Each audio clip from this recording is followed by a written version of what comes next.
So I appreciate what you're saying, but I would also like to point out that what you're saying is extremely common. I don't know of anyone who doesn't go through this um, time, and that there had been a lot of songs that have been written about it. And one of them that comes to mind right now is "What's It All About, Alfie?" That we begin to struggle with what we think are bigger questions, to where, in fact, the real issue are, why are we inventing big questions to struggle over? Yeah. Because that's what you're Because it doing. doesn't, You're, cause it doesn't feel right. Cause it hurts sometimes. what Cause you hurts? make mistakes and it goes all haywire and things don't make sense and so it's, like what, and at the same time, like, yeah, look at the world, like look at all this amazing stuff. Why can't that be enough, right? That's still kind of time and outside space oriented. That really, um, and that kind, most of the outside world is the outside world that we have captured and put into the mind. The Buddha talks about that there are six senses, and we know the five normal senses that actually exist, and that's going to be the vision or the sense door of the eye, the ear, the tongue, the taste, the smell, and the tactile sensations. Those are the five. But there's a sixth sense, and that sixth sense is a mental sense. The only thing that we can have in that mental sense is an abstraction of, or a poor boy's quality of, the actual reality of the senses. An example of that would be, there is a huge amount of stuff that we cannot see with our eyes that other animals can see. An example of that is the bees. When the bees go to a field of flowers, they don't see the flowers the way that you do, or the way that you were trained to. They're looking at the colors of the flowers to see whether the nectar has been gathered off of them or not, and that this changes the color of the flower in the ultraviolet realm. But we don't have that. So all you can do is imagine that these bees come into this flower field, and they can see which flowers at a distance need to be visited. Humans can't even look at the flower up close and see whether it's had its nectar pulled out or not. They have to really get down to it. And if the humans went and to get the nectar off of the flowers, we would destroy the flower field doing it. Humans, okay, we don't have that sense. So getting back to the point, all you can do is imagine that the bees can see a color, but the color that you will imagine them seeing is something, maybe uh, an indigo or a purple color, or maybe a bright purple color in our own visual system. But we really don't know what ultraviolet color looks like, but bees do. Mhm. Okay, we don't know a whole lot of stuff. So everything that we do know comes from our senses, and we replicate that in the mind. Now, here's where we're going with this. Most of the people then spend most of their life rehashing old things that they have seen, heard, tasted, felt, touched before. They're not actually in the five senses, they're in the mental sense. The five senses Mhm. only operate in the here now, but that mental sense Right. operates over time. That's where time Yeah. comes from. Time comes from memory of humans, and so you're actually harming yourself by making plans or wanting things to be different than they are, or in fact, in the senses, in this present moment, everything is fine. Not always. Doesn't Huh? always feel that way. Well, that's because of you're not in your senses. You're in that mental. Thoughts of senses. Yeah, the second arrow. Yeah, I've noticed that. Like I've been changing a lot, and as I've been separating from other people's approval, I've been making up my own mind about like, you know what, this is good for me, and this is not what I want, and kind of coming to the point of like, it's only a problem if I make it a problem. All right, you're coming someplace then.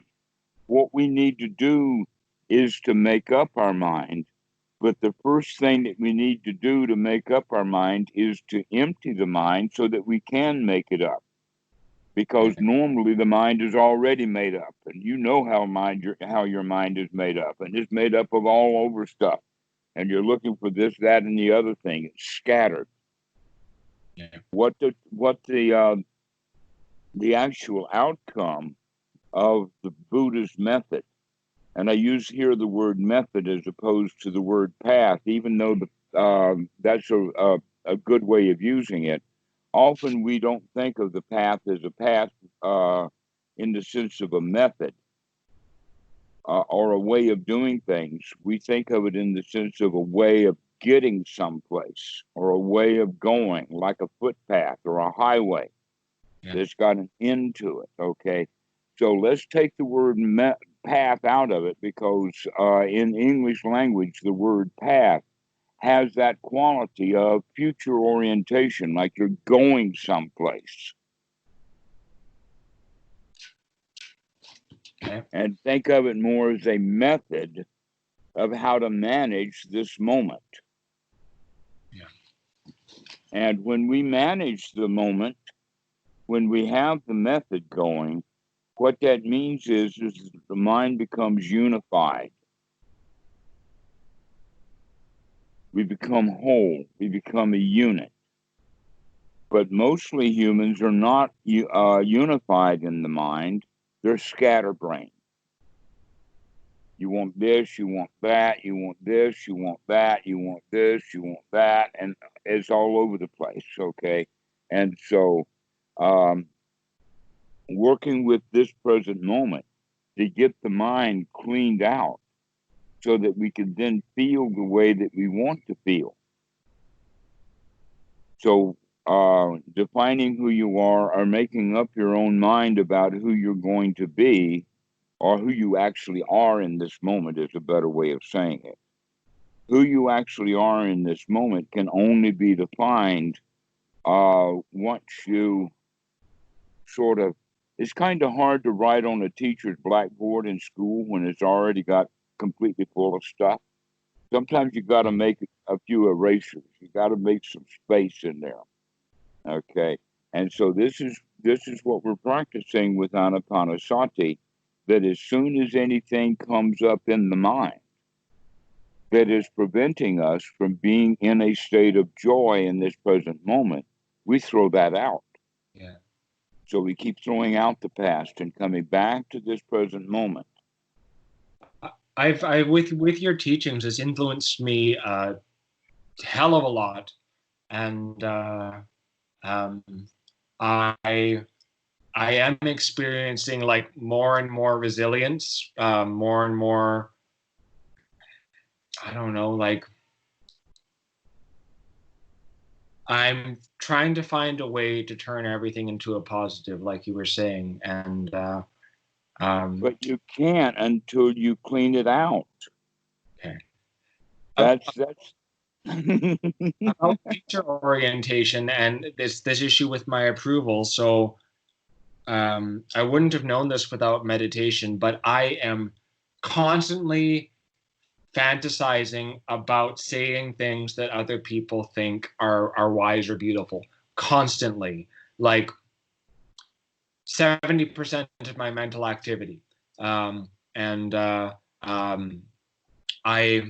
was thinking about, I was doing meta, and I was thinking about ill will. And I with all that's going on, I had this thought that if I don't want people's approval, and I don't want to control people, and I don't fear people, I don't have any more ill will because I'm just good. I don't know if that's the whole picture, but anyway, it's really something I'd like to let go of, because um, doing things for others people's approval, I don't know what I want. I don't know what they want. It's just a mess, like.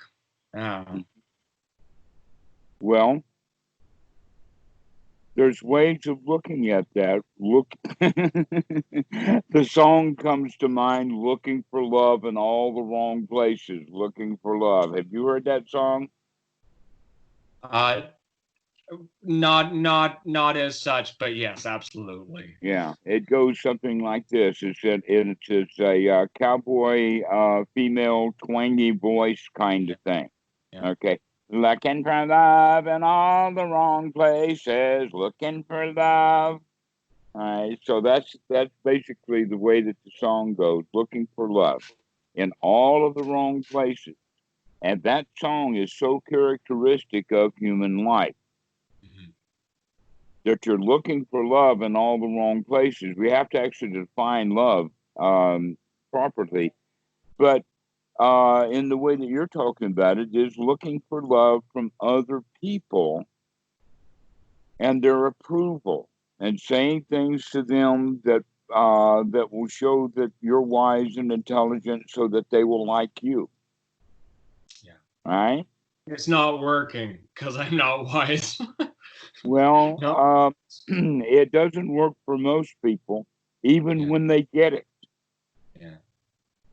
That in fact, this is the tragedy of celebrity status. Those that are status seeking, young men learn to play the guitar and they learn to perform and all of that kind of stuff because they're looking for love. They're looking for approval. And then they get it. They get discovered. Now they've got tens of thousands of people coming to their concerts, and the important part is what's happening at the back door stage, or the stage back door. How many young ladies are lined up at the back door stage to spend the evening with the musicians?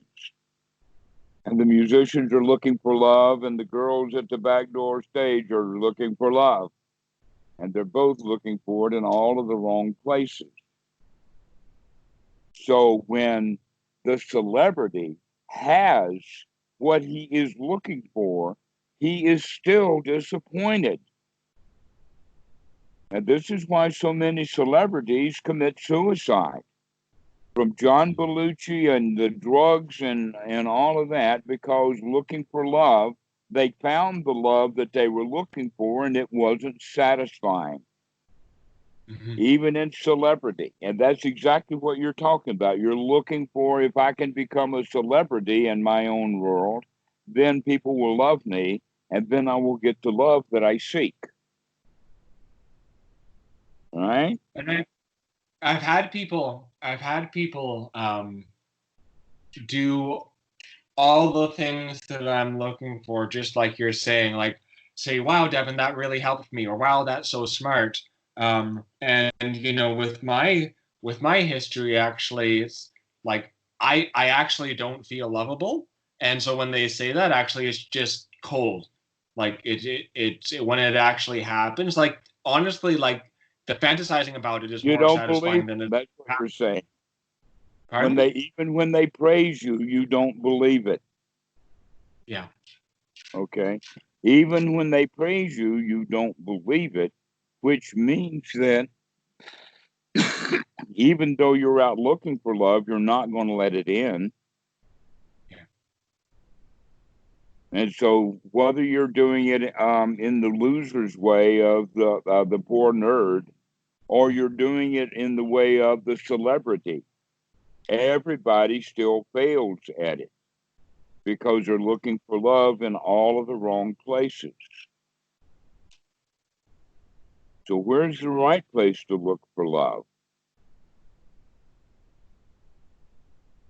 This is what metta is all about. Charity begins at home. Yeah. And how do you feel good about yourself? You allow yourself to feel good by practicing it. You've been in the habit of and been practicing feeling bad for all of these years. You've become an expert at bad feeling. The only problem is that you've got to compete with 7 billion other humans who are excellent, each in his own way, in feeling bad.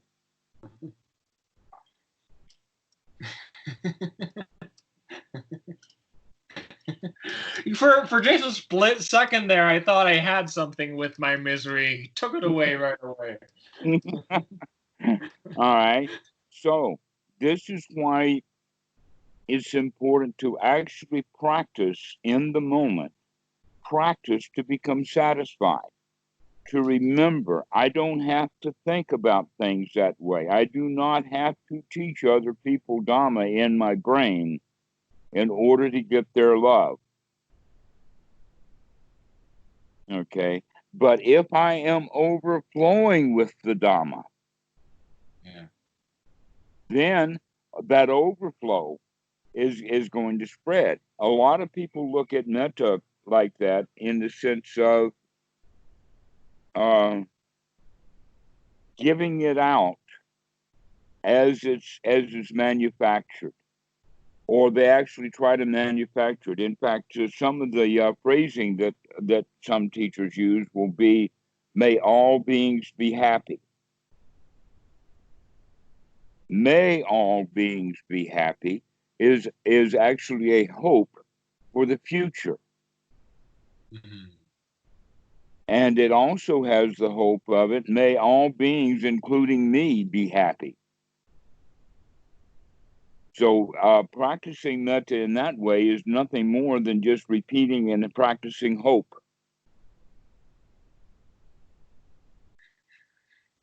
Okay, so little tangent here. I've been quite happy since I've gotten clean, and I have a dear friend who's in his 80s. He's very Catholic. He was a Dominican monk, and one day I called him up, and he said, "Oh, you're happy again. I just don't know what kind of bromide I can offer you. You know, I have nothing to offer you." And I said, "Well, you're Catholic. Do you think I should be do you think I should be suffering more?" And he said, "Yes, yes, I do." And it was actually a lovely conversation. Taught me a lot about Was he the Catholic serious or perspective. was he teasing you? He was serious. Yeah. And so why I brought this up is because now I'm talking to a Buddhist, and oh, you're hopeful. Well, should I be hopeful? No, don't be hopeful. So go on. Right, because hopeful in a way is the underlying admission that things right now are not good enough. So I'm hoping for the better for the future. Yes, things right now aren't good enough. Let's work on getting them good enough. Let's work on figure it out. I know you have a lot to teach because they don't always feel good enough, and sometimes they feel really shitty. Well, let us say it this way. Sometimes the mind has uh, the habit of finding fault with everything, and sometimes the mind is really shitty. Yes. And so it's always in the mind. The world is not shitty. The flower is just a flower. The dirt that the flower is in is just Yeah. dirt. It's Yeah. our own views of it. And you were taught those things from childhood, but you were taught those things from childhood, not from a saint or a Buddha. You were taught those things from ordinary humans who live an ordinary human life. And so we can look at it from the perspective of nurture and nature, to Yeah. where you could say that nature kind of ends at conception. And after that, the prenatal time, when the infant is in the mother's womb, that infant is now subject to the chemicals of her body. And so if she's a drug addict, the baby's a drug addict. If she's a fearmonger, if she's a hater, then those chemicals will translate then out of the mother's body. And so this is why more and more for a healthy baby, they're trying to get women who are pregnant out of alcohol, out of stress. Don't go to work, sit down and enjoy your life. Because if the lady can sit down and enjoy her life for 9 months, then she's training her child to be able to sit down and enjoy life in the prenatal way. After the baby's born, it just gets worse and worse. But in that time, that's when nurture starts in. So it's buried that deep. But then we look at our genes and we say, whoa, wait a minute. An example of that would be looking for love in all the wrong places, or looking for love on the outside, is very much a part of what our instinctual system that we can put in the name of, or in the area of, the nesting instinct or our herding instinct. But you can see in birds, when a gun goes off, they all circle and go. You know how birds of a feather, they flock, big flocks of birds, schools of fish. Fish are even more primitive than birds. And yet this herding behavior, this collection together for safety, is buried that deep into your genes. That's how it goes back millions and millions and millions of years, this protection by association. Now, this is kind of important when we recognize that, that looking for love means I'm trying to associate with other people on an instinctive level because I don't feel safe and secure, that I'm looking for love. So love is actually, when we say looking for love, it's an abstraction of the actual reality of the situation is that we feel insecure, unsafe, and we're wanting to collect together with others to create a herd for protection. And then also in that herd, the ones who are in the center of the herd are the most safe.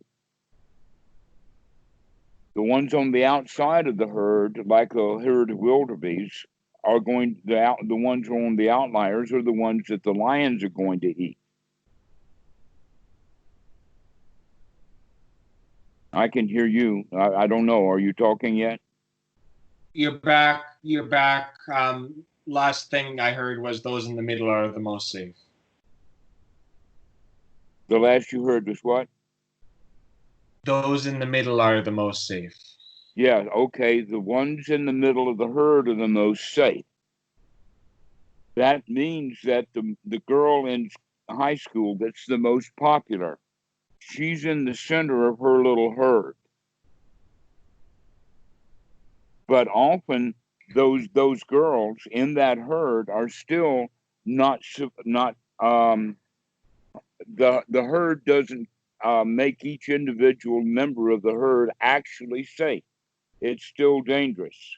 It's an instinctual instinct that really doesn't work. It used to work. It worked when we were actually herding animals, but now that we're humans, that herding instinct is not so valuable. Yeah.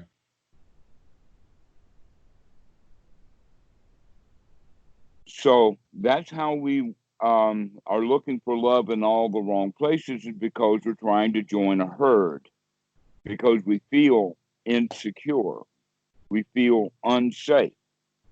So when we start to practice the Eightfold Noble Path, when we start actually practicing right view, right sati, right effort, and right attitude, that attitude that's built up is an attitude now of security. It's an attitude of safety. It's an attitude of satisfaction. And most importantly, in that regard, it's an attitude of a winner. You become strong inside. This is what also we mean by the unification of mind, that we draw our insecurities, um, every time they come up, we throw them out. So we draw those securities out of the mind so that we feel secure. Okay. So I'm doing that. I've started to do that. Yeah. All right. So that's the practice. That's the practice. If you're going to learn to play the piano, you have to actually practice the piano. If you're going to learn mathematics, you have to practice math. If you're going to learn to read, we have to practice. And one of the things that I found with Kitty is to read the same books over and over and over again is much better than reading and picking through one book and then go to another book that's a little more advanced and picking her way through it. And then getting a third book and picking her way through that. No, let's go back to that first book and really get it down so that she's got it. I can identify with that as somebody who's been in recovery for 10 years, and it's the recovery literature, which are spiritual classics. It's taken its time to open up to me, and now that I'm really getting it, I swear to God, every time I sit down to read it, I find something new, because I'm different each time that I go down to read it. Yeah. Do you really swear? Say it again. What? you made the phrase "swear to God," and I heard that. Well, I mean, I don't want to go down the God rabbit hole today, but it is something that we're asked to contemplate, and it's something that I'm contemplating in a way that's helpful to me most of all, but also deeply fascinating. And I love how it keeps changing and keeps drawing me into what are the helpful forces in the world. Because the fact of the matter is that I do constantly find myself being helped, and it is out of my control, so much of it. And I could boil down what I feel to the phenomenon of grace. I don't think that there's a spirit, but there is something about this world and how we fit into it where help is or coming together or support is more dominant than coming apart and destruction. But that's still under construction. I'd rather. All right. Well, let's do what we're doing today rather than watch you struggle right now. But I will put it this way. You have no doubt heard of Carl Jung, who was a student of Freud. And he had a concept that he called synchronicity. Have you ever heard of that term, synchronicity? I rely on it. All right. Well, this is basically there's another word that's used that I like very much, and because it's more playful, and that is serendipity. Yeah. Okay. What is serendipity and what is synchronicity? It's that there is an underlying mesh or click or things that fit into place. They fall into the order if we let it happen. Yes. And that if and this happens all of the time. For instance, I'll mention a book just out of the blue, and the student will pick it up off of their off of their desk and point to, yeah, I've got that book right here. Another example was once I used the analogy of dishwasher, learning how to enjoy playing washing dishes, and the guy just blushes. He says, "I'm a professional dishwasher. That's my job." Other times I'll mention a song and the girl says, "I've got that song right here on the record player. We got an old record player and we were playing that particular song in vinyl just last night." Okay, that's what we mean by synchronicity. How do I know these things? The answer is I don't. Yeah. I don't know that. It's not magical thinking. It's just that we begin to see the connection. The more that you actually observe, the more of these connections that you will see. You will begin to see that Jung was right, that there is a uh, um, synchronization, that Yeah. things mesh together, they fit. It's just it really is unbelievable, but it's remarkable when we observe it. This is my experience as I've been paying more attention. This is absolutely what's happening for me. Yeah. Okay, so let's leave that and we'll talk about it in the larger sense later because I've kind of been, because of the 12-step program, I've kind of got some stuff for you in that regard. But let's continue along with what we're doing right now, this idea of looking Okay. for love in all of the wrong places. So, getting back to the idea of metta, let's imagine that you've got a bucket that's sitting under a faucet. Now, that faucet may be dripping, it may be dry, or the faucet may be full on. But even if it's just dripping, eventually the bucket is going to start to fill up. Yeah. And eventually the bucket is going to be completely full, and then it's going to start overflowing, Yeah. right? That's the kind of metta that you want to have, is the metta where your juice, your joy, your um, uh, love of life, if you want to talk about it, is overflowing out of you, Yeah. and therefore it's going in the four directions. But most people think, all I have to do is get the bucket or get the faucet to drip a couple of drops, and now I'm going to pick up the bucket and start throwing that bucket around. Or maybe I'm going to say, well, my faucet is not leaky enough. Let me go to somebody else's faucet and start taking some of their water out of their bucket. All right. But the way of looking at it is no, we're going to start putting drop by drop your in the moment. We're going to start adding joy. We're going to start adding satisfaction. That this is the practice.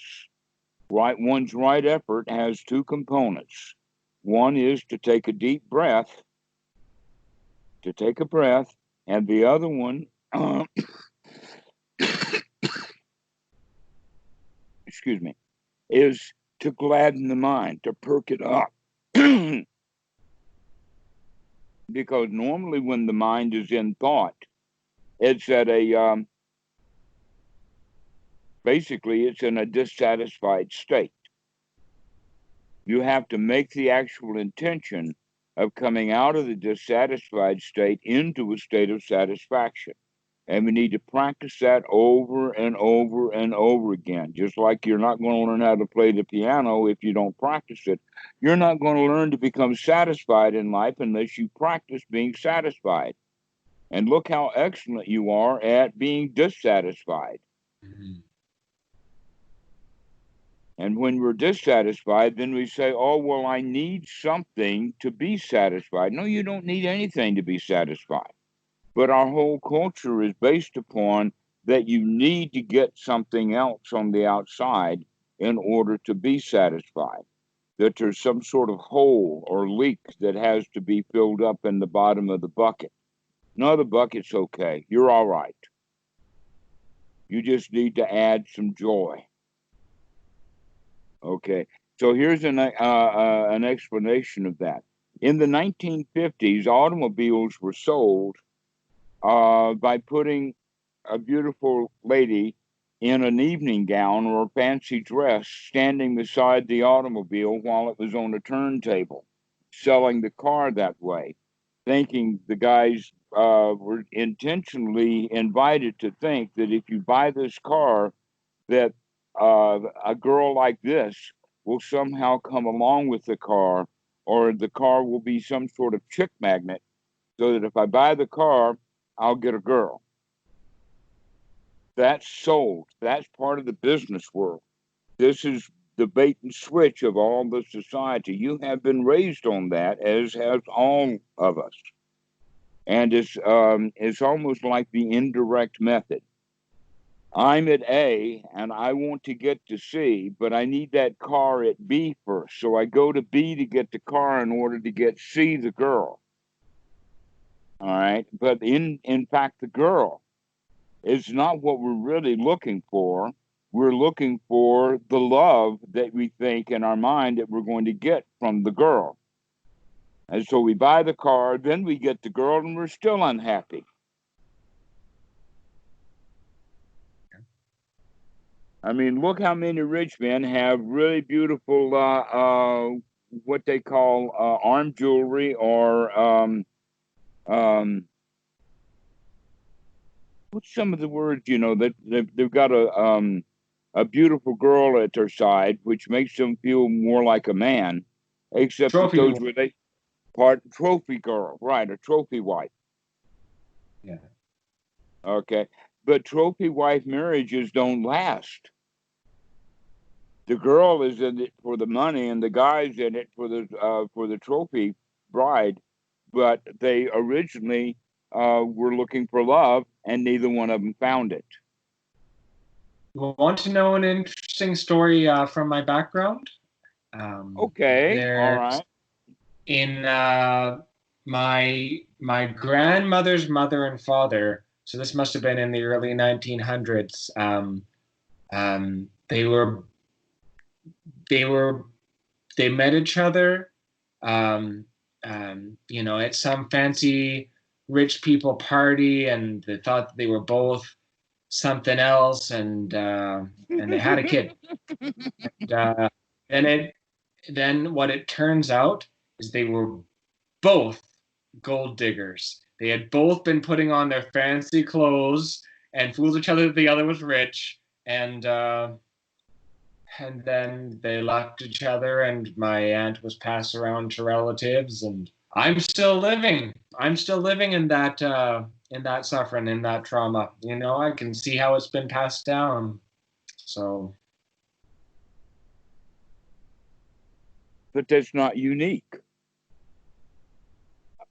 Guess how many gold diggers marry gold diggers? beautiful. About all of them. I mean, in a way, you can just widen that to a lot of people. We're all putting on our, and trying to fool each other. Mm-hmm. Why? Because we think that we're going to get something from the other, and we're also expecting that other one to be genuine and stupid. We want them to be both genuine and stupid. Why are they stupid? Because they can't see that we're disingenuous. Yeah. And so everybody is disingenuous and everybody is stupid.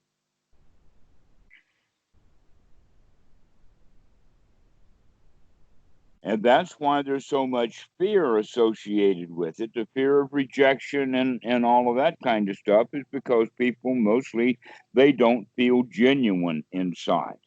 That's what this whole point of Anapanasati is the practice of learning to feel genuine. Because we have been practicing feeling disingenuous our whole lives. What is So that? The feelings that are associated with instincts, the feelings of fear, sadness, anger, loss. These are feelings that are designed right from the very beginning of life itself, all through all of the evolution. Fear is the primary emotion because it keeps the organism alive. Every young man who is absolutely fearless is going to get killed because he cannot see the dangers. Evel Knievel, you've probably heard of that guy, have you? yeah. They say that he had broken every bone in his body at least twice. Yeah. From his motorcycle stunt. Why? Yeah. Because he's looking for the thrill, and the thrill is gone.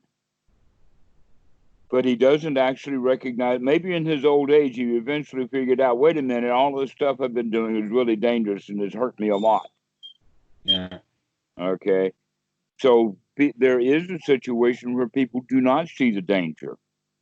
But we have the quality of this. We have the quality of seeing danger two different ways. One is through fear, the instinctual way, and another one is through awareness or through wisdom, that we can actually see it directly. We don't have to feel it. We don't have to feel fear. We can see danger directly. In fact, if we're fairly good at seeing danger directly through wisdom, then there's no more reason to have fear. But if we can't see where we're going and we have to feel our way through it, then fear is a useful tool to keep people alive. And in fact, it's been extremely successful because right now there's about 7 billion of us in fear, but we're still alive. And that's our instinct. The instinct is to keep us alive. That's also the foundation of the herding instinct, collecting the herd because the herd is safer. So what we have to practice with Anapanasati is that very feeling of safety, to practice feeling secure. And how we do that is when we recognize that the mind is in a state of insecurity now, wanting love in all the wrong places, thinking of things to say that are cute or going to make friends. As soon as you see the mind doing that, as soon as we see the mind doing that, that's sati. That's the waking up. We begin to wake up to what the mind is doing so that we can take a deep breath and start feeling the way we want to feel and thinking the thoughts that we want to think, rather than being in the habit of feeling and thinking the way that we have been doing all along. And so when you get caught in what's it all about, that's basically it. That's looking for the love. That's looking for meaning. That's looking for things. And it's all, when we're talking about the looking, it's always in the future. Okay. And we need to bring things back to this present moment and say, right now is good enough. This moment's okay. So how do I know that this is probably a big question. Like, I have started writing again. I thought of books I want to write. I've thought of, how I want to help fight against climate change. Like, I know that this activity is a mental activity that's happening in the present. I get proven constantly that my crystal ball is broken, and I can see how much suffering I cause myself by thinking this is going to happen or this is going to happen. But on the other hand, like I do feel very excited by some of the goals that I have, and they're not going to go away just by saying, "Oh, I'm just going to live in the present." So how do I deal with the future? When the future comes, it comes in the now. It doesn't come in the future. That's how you deal with the future. The future doesn't exist. It's the same as asking me the question, how do I deal with magic? Yeah. Because your future is nothing but magical thinking. The future will take care of itself. But right now, while you're thinking of the future, you're making yourself miserable. Now, Okay, as far as that, go ahead. No, please. When I was a young man in the 1970s, getting into this stuff, I came across the realization as a young computer scientist that I could come up with all kinds of ideas about programs and software and the way that computers are put together and the difference between buses and channels and that kind of stuff, to the point that what I began to recognize is that my ideas far exceed the capabilities for any individual group or organization to do. That my ideas are way ahead of me. Yeah. It's not the question of what ideas I can have about what can be done in the future. The real issue is what can happen right now. Yeah. If you've ever written code, you know that sometimes you have to spend quite a lot of time on 5 lines of code. But our ideas are hundreds of millions of lines of code. An example of that is writing a Dhamma book. People have asked me, why have I never written a Dhamma book? I've never written a book. You know why? All the Dhamma books that ever have been needed have already been written dozens of times. Right. Don't need another Dhamma book. But what is useful is one-to-one base. Books don't help. Writing a book is not going to do anybody any good. It sometimes doesn't even do the author much good. He gets involved with it. He gets really uptight. He tries to put the thing together. He struggles with it. If you've ever written a book, you know how much trouble it is. Because then not only is the writing of the book, but if you're going to get it published now, you have to go backwards and talk about chapters and all of that kind of organization and getting a publisher to publish it. So now you've got a real job on your hands. And when I say a real job, I'm talking about it in the respect of writing a book is a skill to be developed. There are some people who write 30, 40, or 50 books. You know why? Because they're in the skill of writing books. But their first book was a real struggle. Just like learning to sew. This is another really clear example from my past. Learning to use a sewing machine. My mother could sew. But it took me a long time to learn to sew, to not bunch it up or get the threads all over the place or breaking needles and all kinds of stuff. But it's a skill that can be learned. But the first thing that you sew is going to be a piece of crap. The first book you write is going to be a piece of crap because you're not skilled at writing books. But that, as far as book writing goes, we've already got all the books. We've got books written by real experts who really know how to write books, and still people are not getting any Dhamma out of those books. Maybe entertainment. Maybe plans for I'm going to meditate someday. But it's this real direct communication. A way of thinking of it is that here's the kid reading a book, and he's on page 97. But on page 97 of this book, it does not tell him what he needs to know right now. Perhaps what he needs to know is the book should say on page 97, you should go back to page 4. You're reading the wrong page right now. But that's not available in the book because that particular student, the author of the book, knew nothing about. He wrote that book out of his own mind and out of his own knowledge. And so that's the problem with Dhamma books. It's actually the same problem with an algebra book. If you read an algebra book, but you don't do the examples at the end of every chapter or every section, you're not going to learn it. Math and higher math is exactly that way. You've got to do every example so that you really understand what's going on. And very rarely will you see these Dhamma books say, all right, stop reading right now, set this book aside, and start enjoying your life.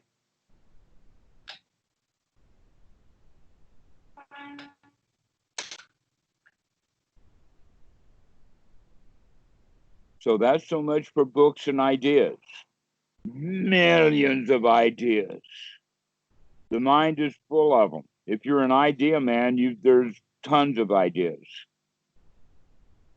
An example is, in fact, of the last talk that you had, that Robert and I are kind of working together on this particular idea of bringing Western Sangha together. But that can be explained in just those few words, bringing the Western Sangha together. And automatically, we're talking about literally years of work by hundreds of, or dozens, if not hundreds of people. But the idea is just a few words.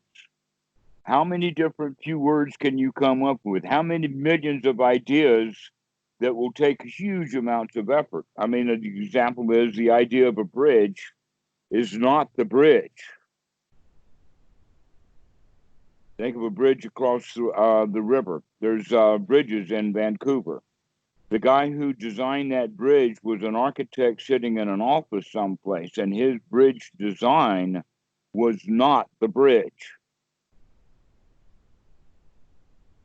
You could design that bridge in maybe a year or so with pen and paper, but the actual construction of the bridge took hundreds of people. So much for ideas, because you're going to have a million of them. And every one of them you attach to as a good idea is going to be a form of suffering, of wanting something out in the future. Just like that architect, while he's drawing his plans about that bridge, he really wants that bridge. And in that regard, he's suffering. He can, in fact, put his pen down, lean back in his chair, prop his feet up on his desk, and sigh and enjoy the moment.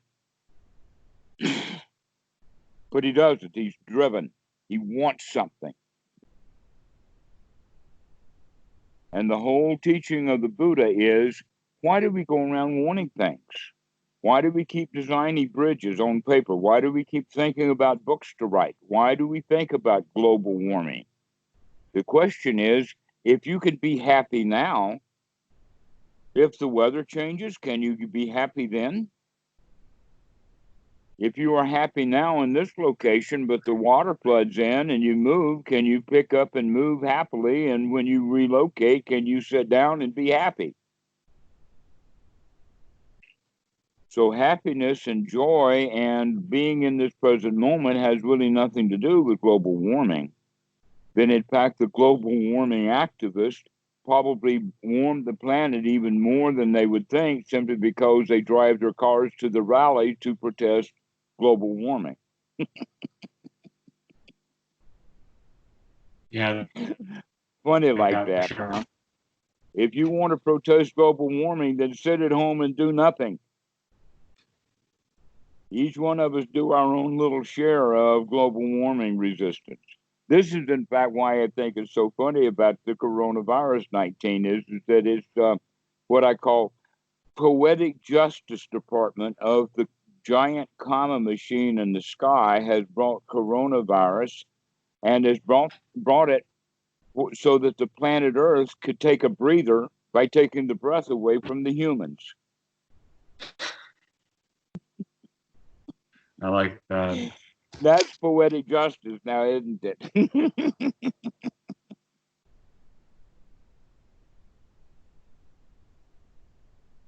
And hopefully the humans, while they're under lockdown, will take a breather, literally, to sit down and take a deep breath and realize that, wait a minute, being at home has its advantages over being off at work.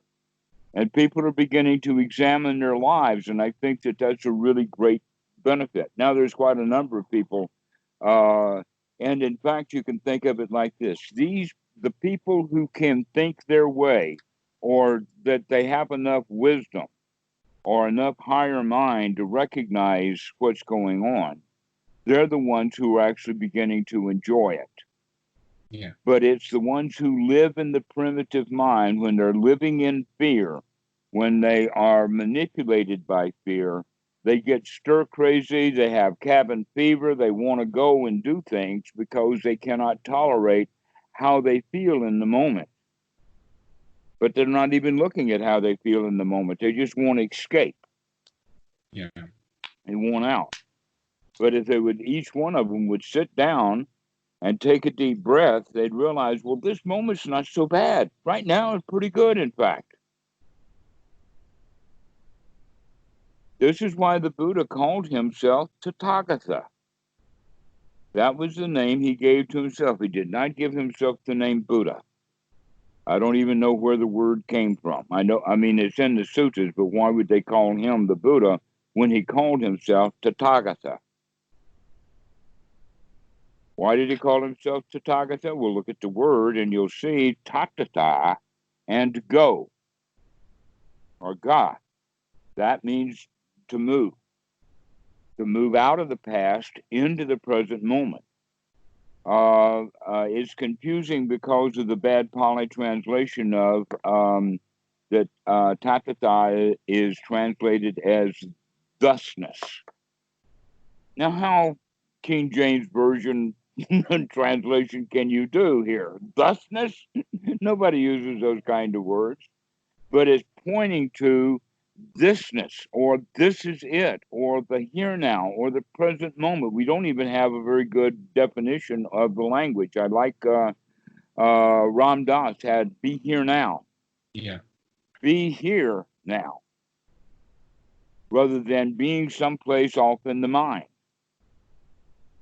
including making plans for writing a book, including plans for doing global warming. Because all of those are forms of suffering, wanting something we don't have. Wanting to write a book, wanting to fix global warming were two of the things that you mentioned. These are forms of suffering. Just like that architect, when he's drawing the map of drawing the architectural drawing of the bridge, that's suffering. That's wanting a bridge he doesn't have. So he's going to draw a picture of it. And we spend our whole lives doing that, oftentimes never actually ever getting that bridge.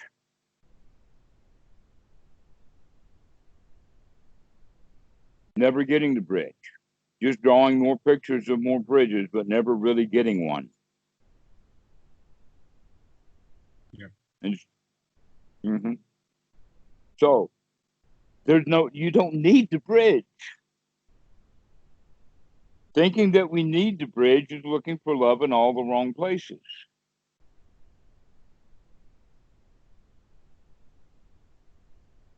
Let's look for love in the right place. And in fact, let's start defining love itself, because there's two kinds of love.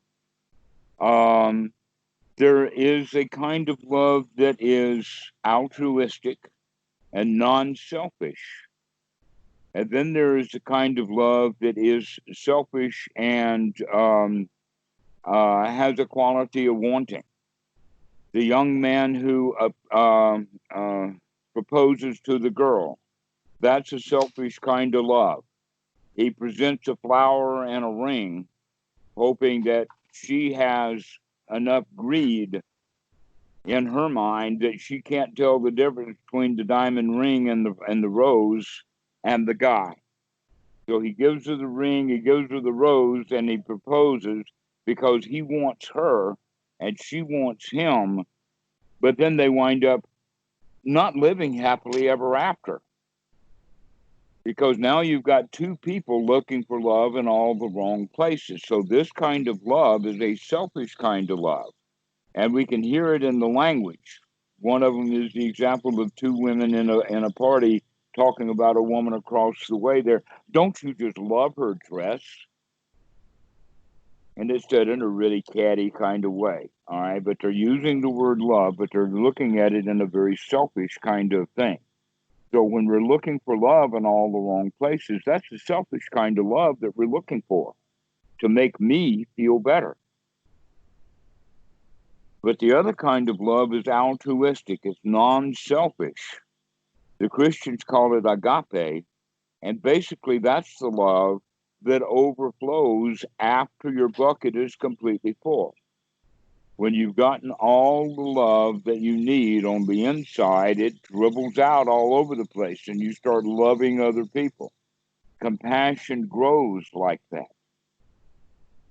But the question is, how can we get one more drop? The answer is right this very instant, right now. Let's put another drop in that bucket. Let's take a deep breath and enjoy the moment. And when the mind wanders away and we catch it, never mind. come back and enjoy the moment. Be here now. Well, another way of talking about it is coming out of that sixth sense of the mind and coming back to the five senses that we normally use for gathering information. And just gather information. Just be in the present moment and let the wind of the fan on the back and feel the floor under the feet, or feel the way that the hands are put together, the way that you're holding your hands, or the fact that you can feel your elbows sitting on your knees, and knees can feel the elbows. And so we just have this body that's here that's just giving us so much information all the time. And in the process of paying attention to the body, we begin to wake it up. And that the more we practice this, the deeper and deeper it goes, this newfound sense of being aware of what's going on. This is what the idea of the Zen stick, you know, about the stories of Zen and the Zen stick. Who gets hit with a Zen stick? The one who's slouching? The one who's not paying attention to the fact that the Zen master is there. Mm-hmm. He's lost. He's either lost in thought or maybe in a few cases lost in jhana, but he's lost. He's not in the present moment. If you're sitting in the dojo and you know this, the teacher, when he comes into the room, you probably know it. And when he gets close to you, you're sitting up just a little bit more, just a little bit straighter. And a good Zen master knows that. He knows who's paying attention to the fact that he's in the room, and those who don't know he's in the room get whacked. Because they're not paying attention. They're not here now. They're lost in thought. They're thinking about writing a book. They're thinking about global warming. And they're not here now. So Ram Dass wrote a very beautiful, very, very creative book. So I know that when you're practicing this, like the creative and intellectual potential doesn't go away. And of course you have that same creative intellectual potential and seem pretty joyful. So you know, the part of me that's resisting, I'm trying to hold that in abeyance. Part of me is saying, oh, well, that sounds pretty dull. But I know that when I am quite present, it's very pleasant. So I think that probably I'm just not seeing things clearly. That too needs to be practiced.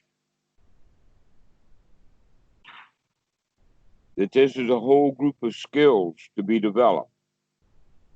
The skill of waking up, the skill of keep remembering to come back to the present moment. There's also the skill of right view, which is what you're kind of working on now, trying to figure out, well, which is the right direction to go.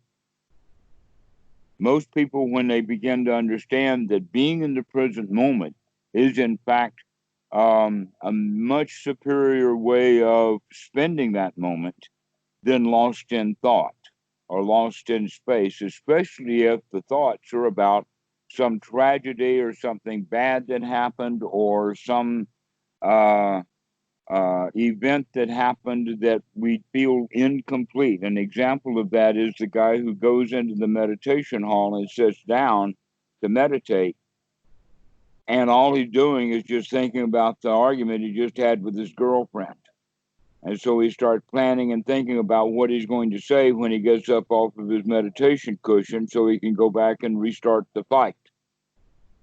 And when he gets to the girl and he starts into what he figured out on the cushion, she's going to say something that he didn't think about while he was on the cushion. And now his whole argument that he fixed up on the cushion is lost, and they're off someplace else arguing back again, and he wasted his time on the cushion. He could have gotten himself into a really, really nice state of pleasure, and then he would have had a different conversation with his girlfriend, and it might have wound up bringing them together rather than just rehashing the same old argument again. Okay, so this is a clear example then of having thoughts that are actually painful.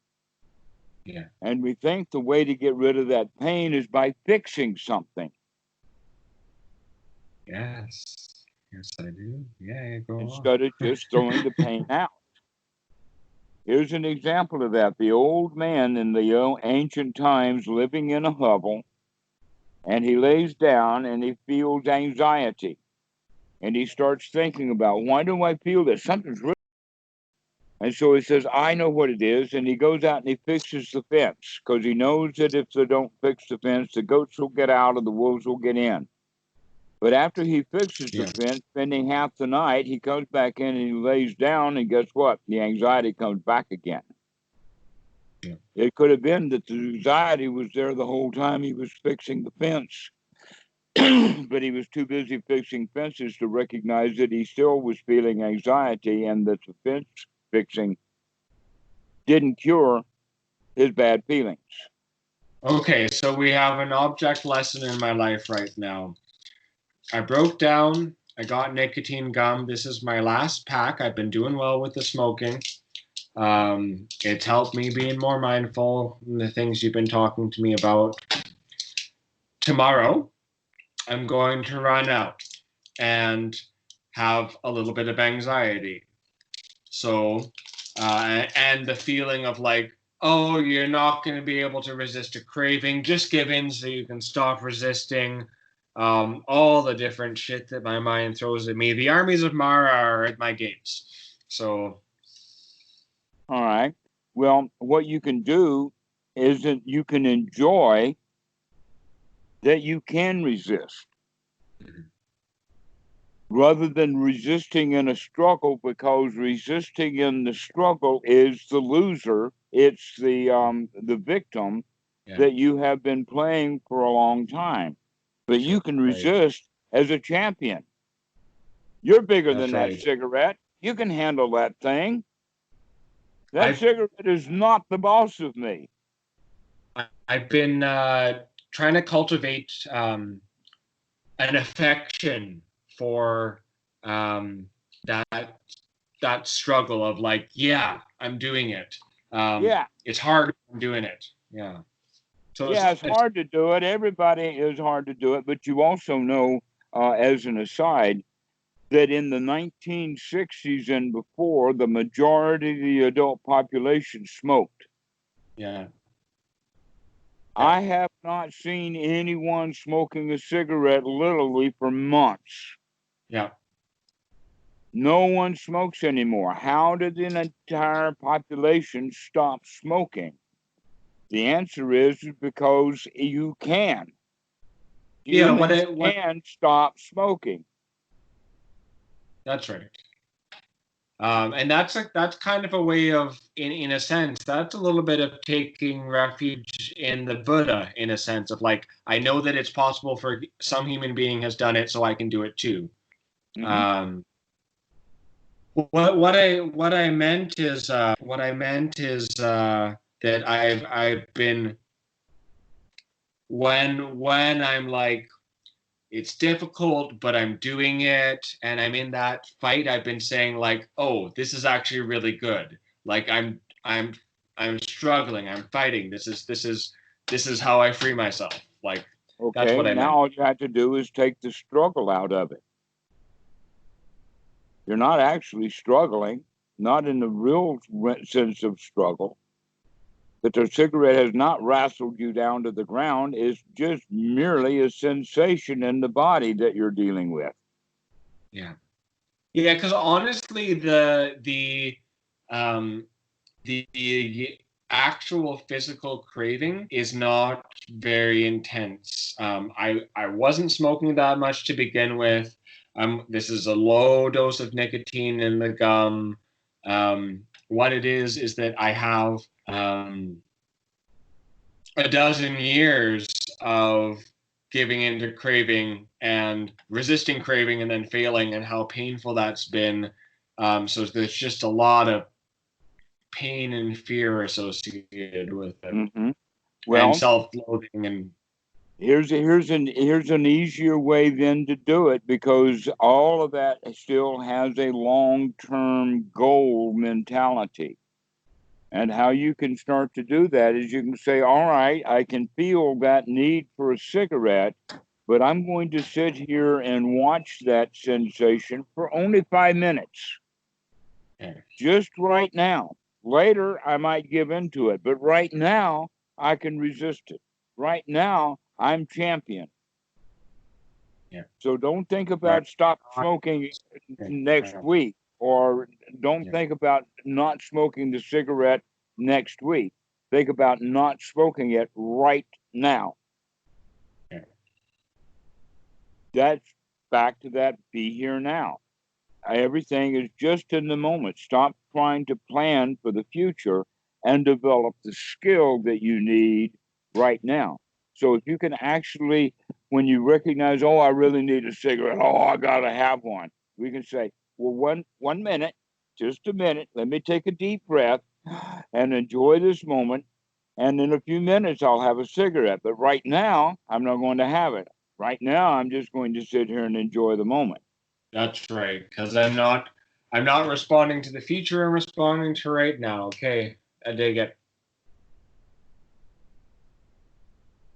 That's the way to deal with it, just in this present moment. And so when you have thoughts and plans for the future, which the big one is, what's the meaning of life? Why am I here? What am I supposed to do with my life? The answer is, we don't know about the future, but right now you can sit down and enjoy the moment. Yeah. And you don't even have to have the answer to those big questions. Then, in fact, we need to throw those big questions out of the mind because they don't have a solution. All they have is just the pain of keep asking the questions and always being frustrated without answers. But instead of asking those questions and feeling bad because you don't have the answers, you can throw those questions out and say, I'll take care of that later. Right now, I'm going to enjoy this moment. I really enjoy thinking about the future sometimes. Yes, until you stumble and fall. Yeah. That's right. The past is like that too. Yes, it's pleasant to reminisce about the past until you reminisce into something that is painful. Yeah. And when you recognize that you're enjoying thinking about the future, you can say, "Yeah, but I can enjoy thinking about right now too."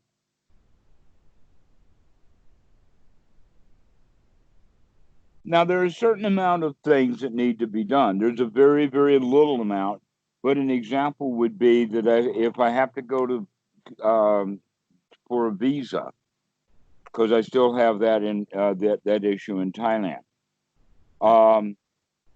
But the way to do it would be that, if I've got to go to Koh Samui, that means I've got to book a boat. And in the busy season, you need to book 1 day in advance, especially if we're going to take the truck on the ferry. But other than getting a ticket 1 day in advance, there's not a whole lot of thinking to be done.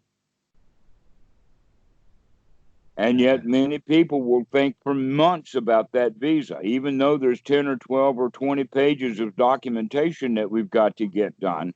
The Thai government wants all of it very, very current within 6 days. You got to go to the hospital and get a health checkup. But if the visa is due in middle January, why then am I worrying about the visa in October? And in fact, in some cases, I'll even worry in late January. I don't even wait until next January when I got to get the visa. I'm already planning for getting that visa. And the reason I mention that is because that's about the only thing I've got to do in life. Okay, that's the only plan that I make. How about this that just happened as you were saying that? I remembered that sometime this evening I have to do something for my mother and my brother. That's like a pretty definite one. Mm-hmm. And the answer to that is, I'll take care of that when the time comes. Yeah. I don't have to think about my mother and my brother right now. That's later today. That's tonight. I'll deal with them when I see them. when it's in the here now.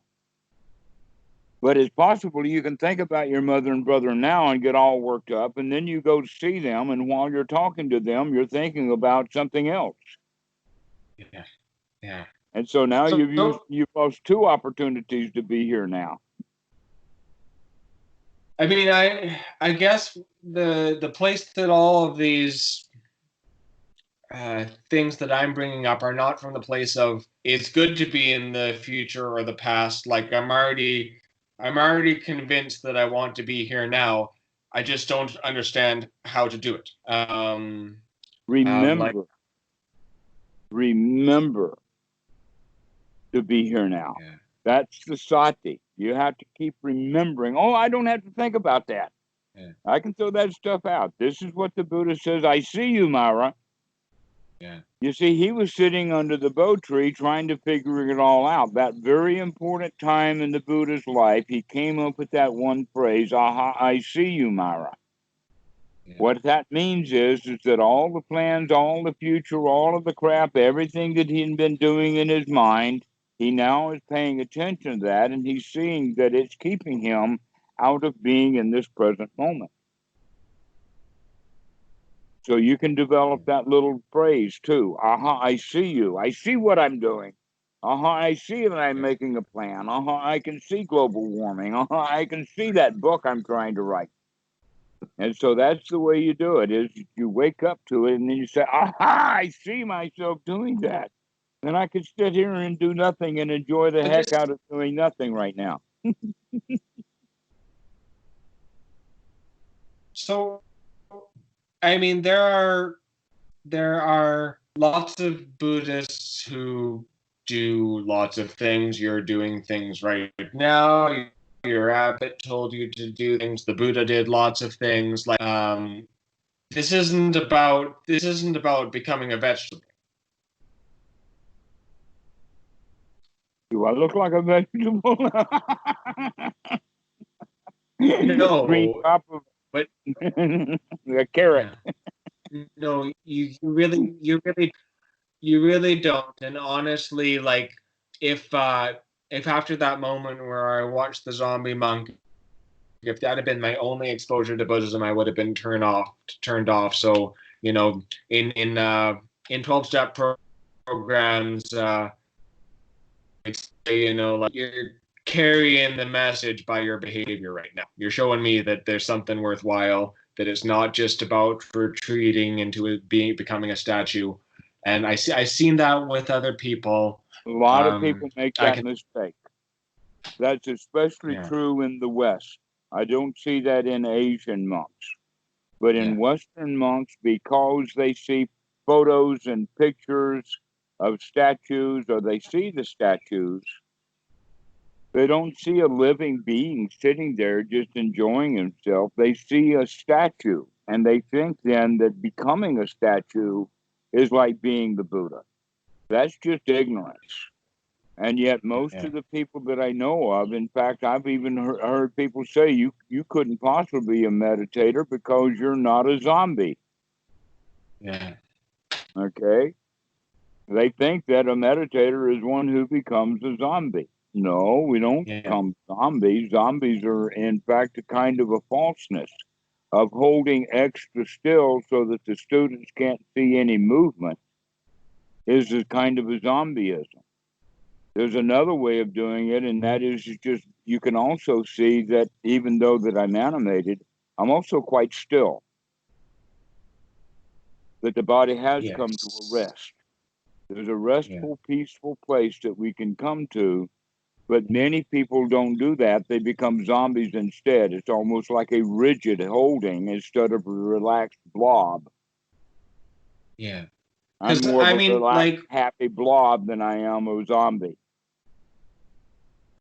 I feel like I want to keep talking to you because I've come to the conclusion, you know, that, you know, I don't care about enlightenment. I don't care, like, the thing I talked about the fancy clothes of religion. I don't care if I have a self. I don't care if it's no self. I don't care about the nature of reality.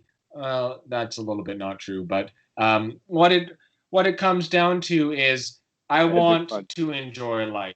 I want to live life in the most amazing way that I possibly can, and I want to stop harming myself, and I want to stop harming other people. That's what this is all about. That's the whole point.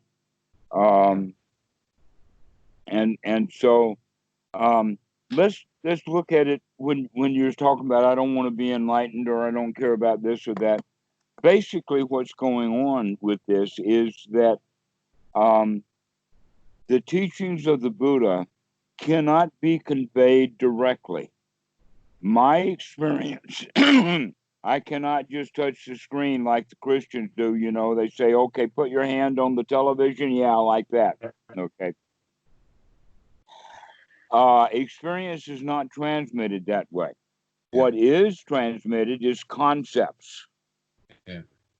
Okay, so we have an experience and we're trying to give that experience to the student. So we'll draw an analogy or bring in a concept.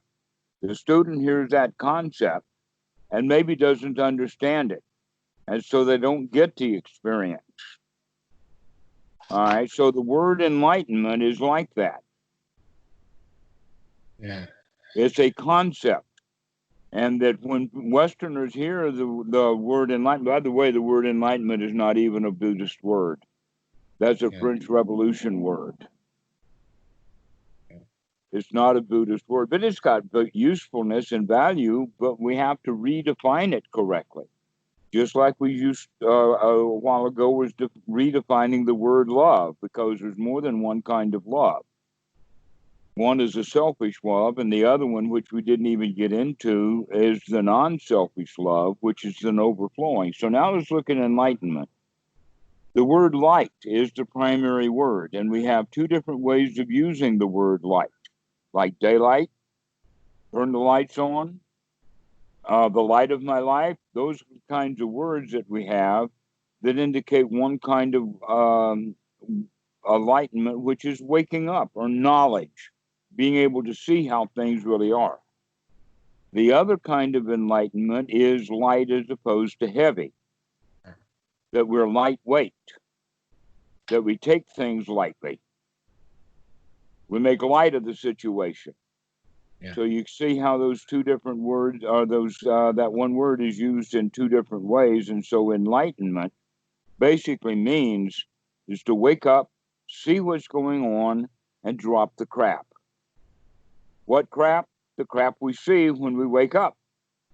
If we don't wake up, we can't see the crap. So now what's going on is you're beginning to understand that your plans for writing a book, your plans for showing off, your plans for global warming is your crap. And when you wake up to that, you can say, I don't need that. I don't need that burden. I want to become lightweight.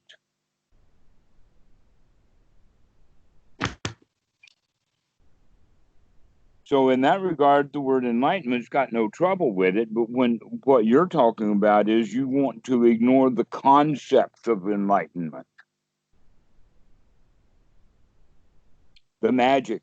In fact, almost always, if the student doesn't understand the concept correctly, he'll add magic to it, hoping that that will help him understand it.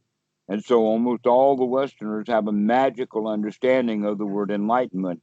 And they also have a magical understanding of the Buddha. Yeah. I really like this concept a lot because, again, like you said it to me in our first meeting. You know, you rung my bell. This just fits in exactly with, as you might expect, like as I've been getting more conscious about my own process, both through meditation and the 12-step stuff and just fucking being engaged with it. It's like, why am I doing that? This is nonsense. Let's find out more, you know? So it's not some big fucking thing. Well, it is a big fucking thing, but It's not some. Misery, no, wait a minute. Misery is the big fucking thing. And that's Yeah. what you're trying to get rid of, not recognizing that you can get rid of it instantly. All you have to do is remember to stop thinking about that stuff that's making you miserable. Just stop it and enjoy the moment instead.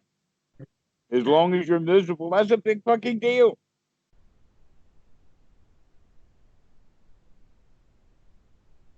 We're feeling really good, nothing at all. There's nothing to it. Buddha is really big on emptiness and nothing. Sunyata, make nothing of it. But you always have these, technicolor ways of putting concepts together. I read about Sunyata just recently, and in like little few paragraphs. How do you? Well, just like I said, there's nothing to it. There's nothing to your misery. The misery is really big when you think that there's something to it. Yeah. Global warming, a lot of people think there's something to it. It's a big deal. And they make it a big deal in their mind, and so they suffer. Global warming, no, I can handle that. Things are going to get hot. If I can handle being happy cool, I can be happy hot.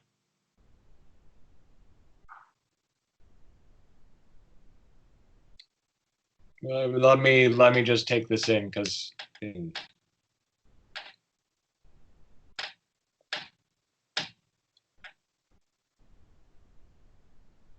this takes practice. Right. Because you've been in the habit of the practice of making something out of nothing, making a big deal out of a little deal. Yeah. That's our human nature. Especially we're trying to sell our big deal to someone else so that we can get our love from them, because we can't give it to ourselves.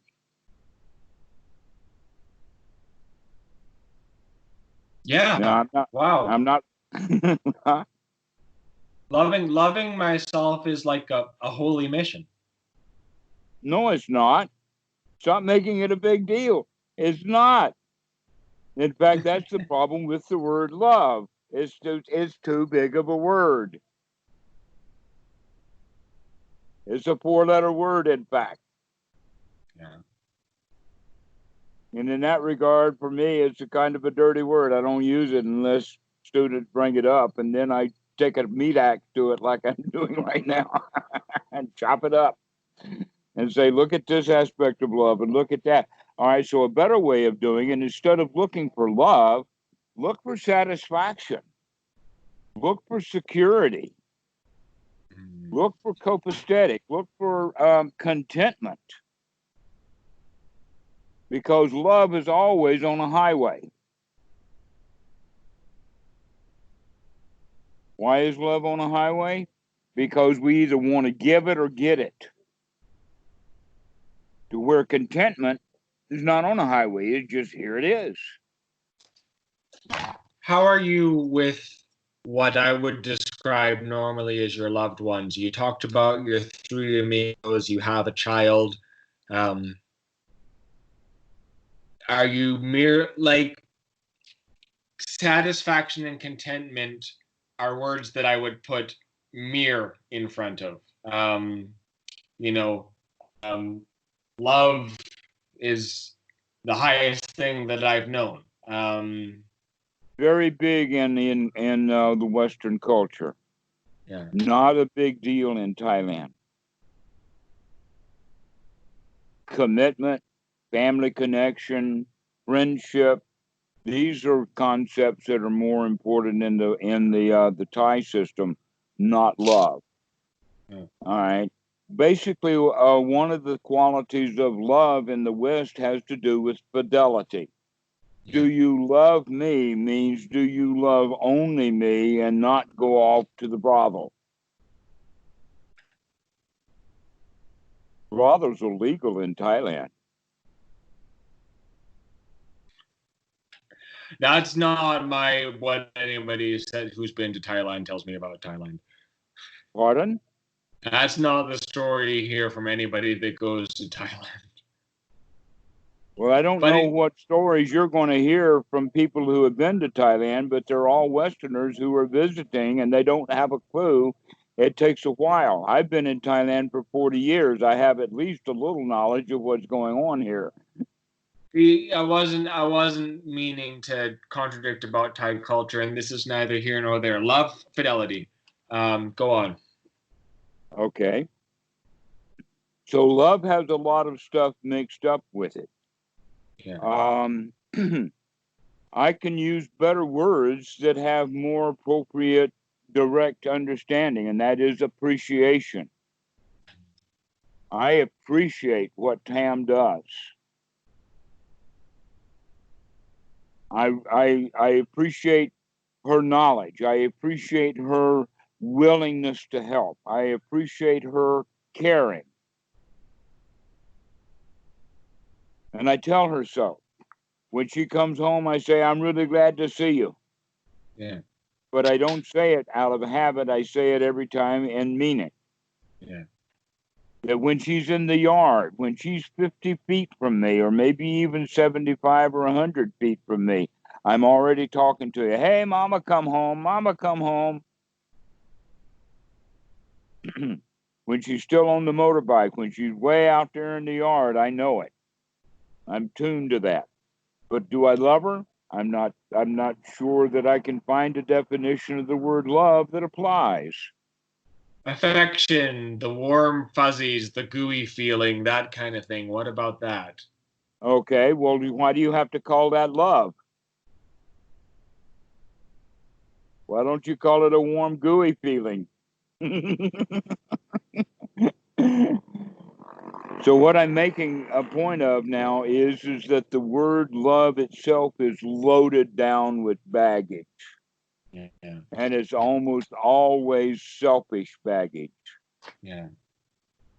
So I mean, this is an important question for me because I dig the stuff about selfishness and craving and stuff that you're saying. It like I'm not certain that I want to give up that sacred feeling of closeness and warmth that I get around people. Sure, the need to have it, the thinking that I need to have it to be happy, all that I can let go of. Oh, that's a weird riddle. I think I just talked myself into a corner here.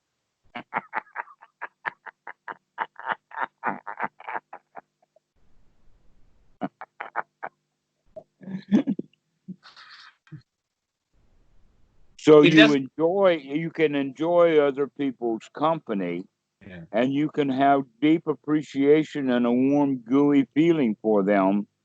Yeah. Okay, there's nothing wrong with that. But if they are not there and you want that warm, gooey feeling and you don't have it, now you're suffering, wanting something you don't have. That clears the whole deal up. It just. So what about this business that I was struggling with on the hindrances and preventing them by not paying attention to the fault and not paying attention to the beauty, the attractiveness? Do I become numb, or do I simply? I don't know. I don't know what your inner experience is like.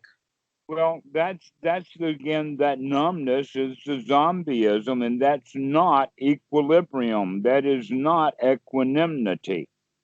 Yeah. That is not passivity in the sense of tranquility. These are all false Western understandings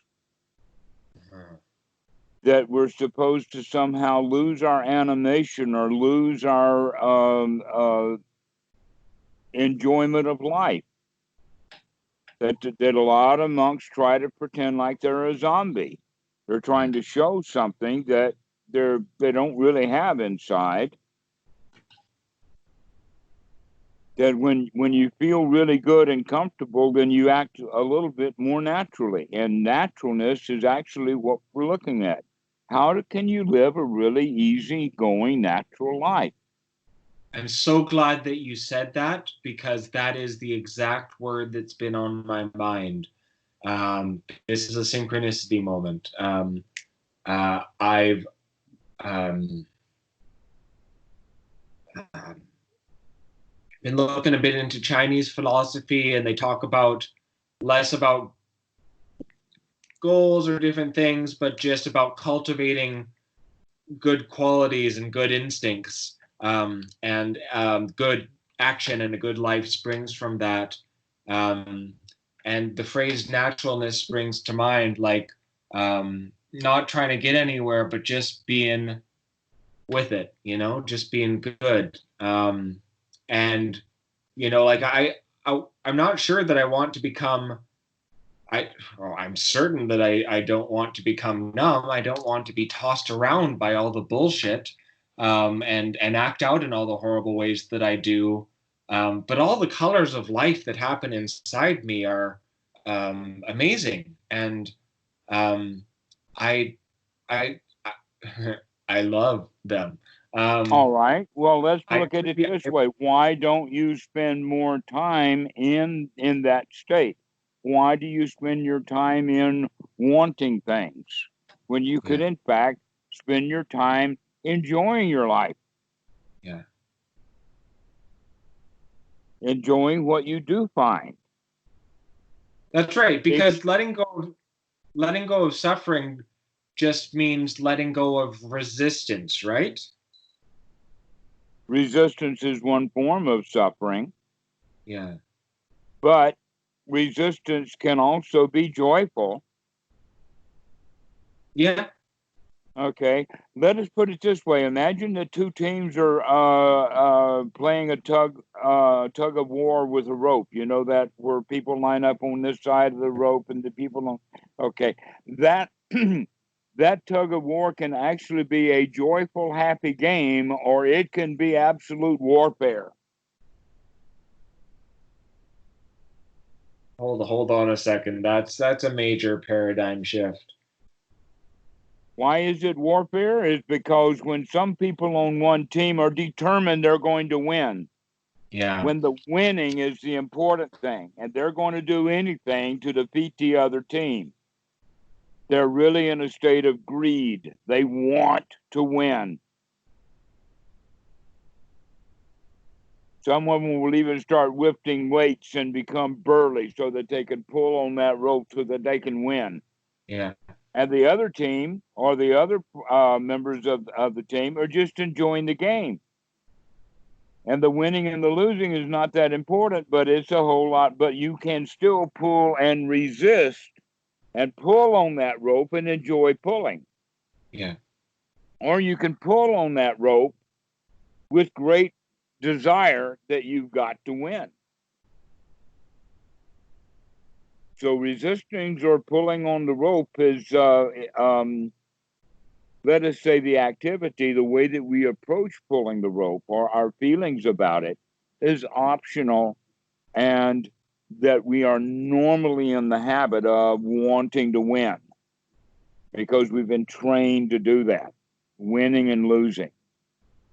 But if you feel like a winner while you're playing tug of war, even if the other team actually gets the rope or pulls our team across, I'm still winning because I'm enjoying the game.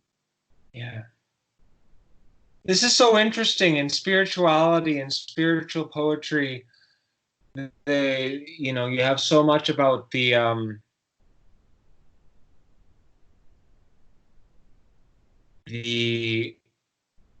I can't think of the right way to feel it, but the beautiful feelings that you get when you're living spiritually, described as wine, the wine of the gods, and so much of the ecstatic feelings I've been having. I've been saying it's the wine of the gods. Um, this feels like water in the most beautiful way, in the sense of it's perfectly natural. There's no guile to it, and it feels completely right. Well, at the base of all wine, at the base of all ambrosia is water. Yeah. Have you ever seen wine that's been left in the glass for a while and all the water's evaporated? All you see is a gooey, sticky goo at the bottom of the glass. Yeah.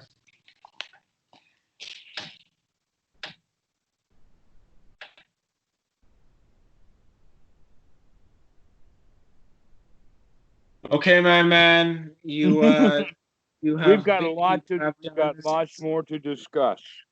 There are more to We go. do. Oh But yes. But in terms of where I'm at with the method, you've done a beautiful thing and given me a wonderful lesson in terms of communication where it's an I ordinary. It's not wonderful. It's just a good lesson. It's just ordinary.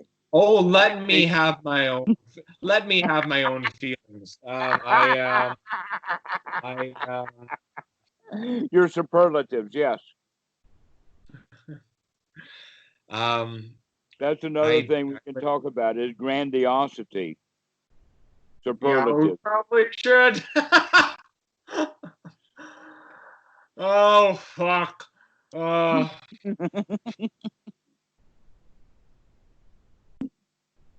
Can you enjoy the ordinary? It doesn't have to be wonderful in order to enjoy. We can enjoy the ordinary.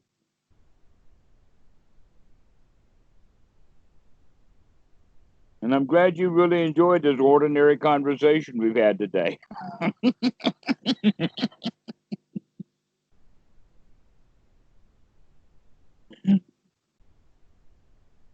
I have, and we'll certainly be talking soon.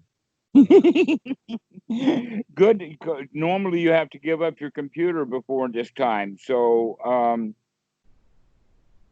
it's good that we can talk by 9 o'clock, and it's already past 10. So that you had availability of your computer now. How's that going? It just worked out that way today. I'm getting a better reading on this person who I'm borrowing it from, the rhythm of their life, and so um, uh, no promises. It's not my device, but I am trying to read the timing better. Excellent. I'm hoping to get a device of my own. Um, so yeah. Some students call on a cell phone, but nowadays cell phones are as expensive as a laptop. Well, they are a universe unto themselves. So, um, anyhow, I should get going. This has been extraordinary. Yes. Awesome. Extraordinarily ordinary. Yeah, I got it. We'll see you later, Devon.